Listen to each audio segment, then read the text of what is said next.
আচ্ছা, তাহলে আমরা যেটা করব, আমরা যে প্রবলেমটা নিয়ে কাজ করার চেষ্টা করতেছি সেটা হচ্ছে আমরা এরিয়া অফ সার্কেল বের করব, কিন্তু এখানে আমরা একটু ইফ এলস ইউজ করার চেষ্টা করব আর কি। হ্যাঁ, আচ্ছা, তো শুরুতে যেহেতু আমি ইউজারের কাছ থেকে ইনপুট নেব, এই জন্য আমি আগে স্ক্যানার নিয়ে নিচ্ছি একটা। হ্যাঁ, সো স্ক্যানার নিয়ে নিলাম।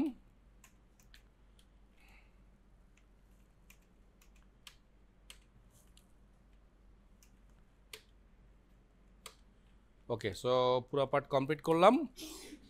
আচ্ছা, এবার শুরুতেই আমি যেটা করব, আমি একটা মেসেজ পাঠিয়ে দিব ইউজারকে শুরুতেই।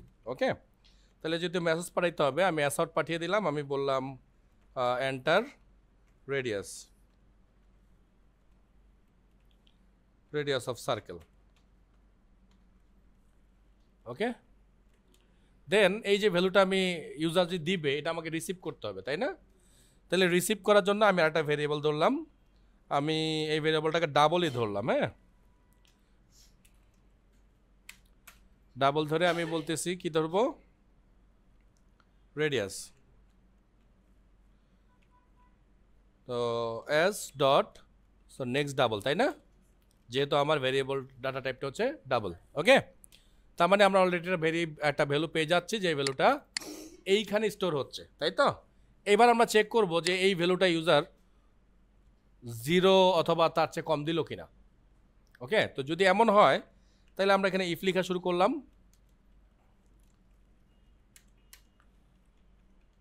তাহলে আমরা বলছি radius is less than or equal, sorry, equal যদি হয় 0, লেস দেন দিয়েছি কিন্তু আমি, হ্যাঁ, গ্রেটার দেন দেনি, সাবধান। যদি হয় 0 তাহলে আমরা তাকে কি করতে বলবো? তাহলে তাকে শুরুতে একটা ওয়ার্নিং দিব, তাই না? তাহলে আগে একটা ওয়ার্নিং দিয়ে নিই আমরা, প্লিজ এন্টার, হ্যাঁ, 0কেও পজিটিভ বলে, তাহলে আমরা বলবো প্লিজ এন্টার মোর দেন 0। যদি বলেন একটু বানান করে লিখে দিতে, লিখে দিই।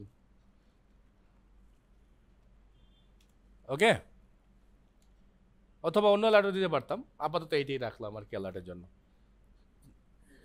মানে অলরেডি আমরা বুঝে ফেললাম যে ইউজার 0 অথবা তার চেয়ে কোনো কম একটা নাম্বার দিয়েছে, এবং তাকে আমি একটা অ্যালার্ট দিয়ে দিয়েছি। তো অ্যালার্ট দেওয়ার পরে আমার এবার কাজ কি, তাকে আবারও সুযোগ দিব যে তুমি ভাই আবারও নাম্বারটা দাও আমাকে। ওকে, সো কি করব, আমি জাস্ট এই লাইনটাকে এখান থেকে কপি করে নিয়ে এই লাইনটাকে এখানে বসিয়ে দিব। এখন বলতে পারেন কেন আমরা স্ক্যানার আবার নিলাম না? স্ক্যানার তো একবার ডিক্লেয়ার করেই রেখেছি, এই জন্য স্ক্যানার নিলাম না। আর ডাটা টাইপও এখানে আমরা ডিক্লেয়ার করে রেখেছি, যার কারণে ডাটা টাইপও আমাকে এখানে আরেকবার বলার দরকার নাই, কারণ অলরেডি ও শুরুতেই বলে দিচ্ছি যে রেডিয়াস আমার ডাবল টাইপের একটা ভেরিয়েবল। ওকে, ফাইন। তো আর একটা নতুন ভ্যালু সে এবার দিবে, তো দেওয়ার পরে এবার কাজ হবে কি, আমার এটাকে ক্যালকুলেট করে ফেলা, তাই না? তাহলে আমি ডাবল টাইপের আরও একটা ভেরিয়েবল ধরবো। আমি বলতেছি এরিয়া অফ সার্কেল ইকুয়াল, কী জন্য লিখতে হয়, সূত্রটা কী জানো, 2 পাই আর স্কোয়ার।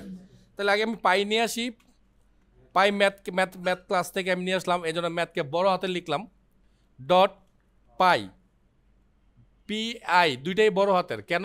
কারণ এটা হচ্ছে গিয়ে ফাইনাল, মানে কনস্ট্যান্ট ভেরিয়েবল, মানে কনস্ট্যান্ট, কারণ এই ভ্যালু কিন্তু চেঞ্জ করা যাবে না। ওকে, আচ্ছা, পাই আর স্কোয়ার, তাই তো? তাহলে আর স্কোয়ারের জন্য আমরা আবার ম্যাথ ক্লাসকে কল করতেছি, ম্যাথ ডট পাওয়ার মানে পো, এই ক্লাসকে আমরা কল, এটাকে কল করলাম, তো চলে আসলো কি রেডিয়াস, আর এখানে আমরা লিখবো কি 2, দেন আমার লাইন শেষ। এটা কখন, যদি সে ভুল দেয়, তাহলে দ্বিতীয়বার তার জন্য আমি এই ক্যালকুলেশনটা করব। এবার আমি লিখতেছি এলস, যদি প্রথমবারই ঠিকঠাক করে দিত সব, তাহলে আমি কি করতাম, প্রিন্ট দিচ্ছি। এই বাড়িতে আপনাদেরকে সেই মজাটা দেখাবো। ওকে, হয়ে গেল। ও, একটা ভুল হয়ে গেছে। কি ভুল করেছি দেখেন তো, ভুলটা হচ্ছে গিয়ে এই যে ভ্যারিয়েবলটা আমরা জাভাস্ক্রিপ্টে যদি শিখেছি, এখানে এখনো শিখিনি, এই ভ্যারিয়েবলটা লোকাল ভ্যারিয়েবল, মানে এই ব্লকের মধ্যেই শুধু তাকে চেনা যাবে।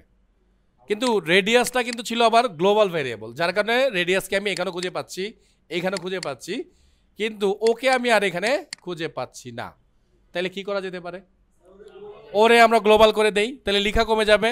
তাহলে চলেন আমরা গ্লোবাল করতেছি। ওকে, সো এইটাকে আমি এখান থেকে কপি করে এইটাকে আমি এইখানে নিয়ে আসি বা এইখানে নিয়ে আসতে পারি। ওকে, জাস্ট এই মানে কি ডিক্লেয়ার করলাম, জায়গা দখল করলাম। আচ্ছা, তাইলে যেহেতু জায়গা দখল করছি এখানে আর ডাবল শব্দটা রাখা যাবে না, কারণ শুরুতে তো একবার বলে দিছি, তাই তো? ফাইন। এইবার আমরা এলস হোক আর যাই হোক এস আউট দেবো এলস ইফের বাইরে। তাইলে আমার এক লাইন কম লিখতে হবে, কারণ রেডিয়াসের মধ্যে তো ভ্যালু কিছু না কিছু আসবেই, তাই না? তাইলে আমরা এবার লিখব S out area of circle is plus area of circle. Okay, আচ্ছা দেখেন একটা জিনিস হয়তো আপনাদের কনফিউশন হচ্ছে যে স্যার এস আউট কেন আমরা ইফের মধ্যে বা এলসের মধ্যে দিলাম না। না দেওয়ার হচ্ছে বড় কারণ কি, আমি একটু ব্যাখ্যা করতেছি। এই যে ক্যালকুলেশনটা হবে, ক্যালকুলেশন হওয়ার পরে কি রেজাল্টটা কোথায় আসবে? এই ভেরিয়েবলে আসবে। অথবা এই ক্যালকুলেশনটা যদি কমপ্লিট হয় তাহলে রেজাল্টটা এই ভেরিয়েবলের মধ্যে আসবে। তো এইটা হচ্ছে এলসের ব্লক আর এটা হচ্ছে ইফের ব্লক। তো আমরা জানি ইফ যদি ট্রু হয়, মানে আমার এখান থেকে যদি ট্রু অ্যান্সার আসে তাহলে এই ব্লক কাজ করবে, আর যদি ফলস হয় তাহলে এই ব্লক কাজ করবে। কিন্তু মজার ব্যাপার হচ্ছে ট্রু হোক আর ফলস হোক এইটা কিন্তু সব সময়ই কাজ করবে। তো যেহেতু ভ্যালুটা বা রেজাল্টটা অলরেডি আমার এই ভেরিয়েবলের মধ্যে স্টোর হয়ে আছে, সো এটাকে আমি সবার শেষে প্রিন্ট দিতে পারি। এখন প্রশ্ন হতে পারে স্যার যদি জিরো টিরো বা আরও হাবি জাবি দেয়, তো যেহেতু আমরা বাড়তি কোনো চান্স দেই নাই তার মানে এখানে রেজাল্ট আসবেই, তাই না স্যার? আর যদি আপনার তারপরেও কনফিউশন মনে হয় যে স্যার না আমি তারপরেও কনফিউজ, তাইলে আপনি একটা কাজ করতে পারেন, সেটা হচ্ছে আপনি চাইলে এইখানেই এখানে আপনি দিয়ে দিতে পারেন 1.00 অথবা 0.00। 1.00 এই কারণে আমরা দিব যে ওয়ানের সাথে যে কোনো সংখ্যা গুণ করলে তো কোনো সমস্যা নাই তো, আছে? তার মানে কোনো কারণে যদি এইখান থেকে কোনো রেজাল্ট না আসে তাহলে সে এই 1.00 প্রিন্ট করে দিবে আমাকে। বুঝা গেল? সো এই হচ্ছে ফুল প্রুফ প্রোগ্রাম। আপনাকে সব দিক চিন্তা করে প্রোগ্রাম করতে হবে। তো এবার আমি রান করি একটু দেখি আদৌ কোনো কাজ করতেছে কিনা। বোধ তো বকর বকর করলাম, এবার কাজ না করলে তো সর্বনাশ হয়ে যাবে। ওকে, সো প্রম্পট চলে আসছে, রেডিয়াস দিতে বলতেছে, আমি 0 দিলাম। তো আমাকে সর্বনাশ করে দিয়েছে। তো দাঁড়ান, সরি একটা বড় ভুল করছি। এই যে স্যার ইকুয়াল লিখছি তো, আচ্ছা ইকুয়াল লিখলে তো এখানে ঢোকার কথা, যাই হোক তো ইরোডটা আসলে কিছুই ছিল না। যাই হোক আমরা ভুল করে অন্য প্রোগ্রাম রান করলাম। তো এবার আমরা একটু আরেকবার রান করি। সো আমরা 0 দিলাম, আমাদেরকে আবার ভ্যালু দিতে বলতেছে, 5 দিলাম, এটা রেজাল্ট বেরোলো। সো আমরা আবার রিটার্ন করি, -10 দিলাম, আবার ভ্যালু চাইলো, 5 দিলাম, রেজাল্ট আসলো। আবার রান করব করে এবার পজিটিভ নাম্বার দিলাম, এবার কিন্তু আমাকে একবারেই প্রপার রেজাল্ট দেখালো। তার মানে আমাদের লজিক মোটামুটি ঠিকঠাক আছে বলা চলে। হ্যাঁ, ওকে ফাইন। আমরা আরেকটু এই কোডটাকে আরেকটু ছোট করি, সাথী আমাদেরকে একটা ভালো বুদ্ধি দিস। তো সেই বুদ্ধিটা স্যার বলতেছে স্যার একই জিনিস তো ক্যালকুলেট করলাম, তো একই জিনিস কেন দুইবার লিখতে হচ্ছে আমাদের? না লিখলে হতো না, তাই তো ব্যাপারটা? তো চলেন একই জিনিস আমরা দুইবার লিখবো না। তাহলে আমরা কি করতে পারি? আমরা যেটা করতে পারি সেটা হচ্ছে গিয়ে আমরা এটাকে এখান থেকে এই পুরা পার্টটাকে আমরা এখান থেকে সরিয়ে দিব কিনা।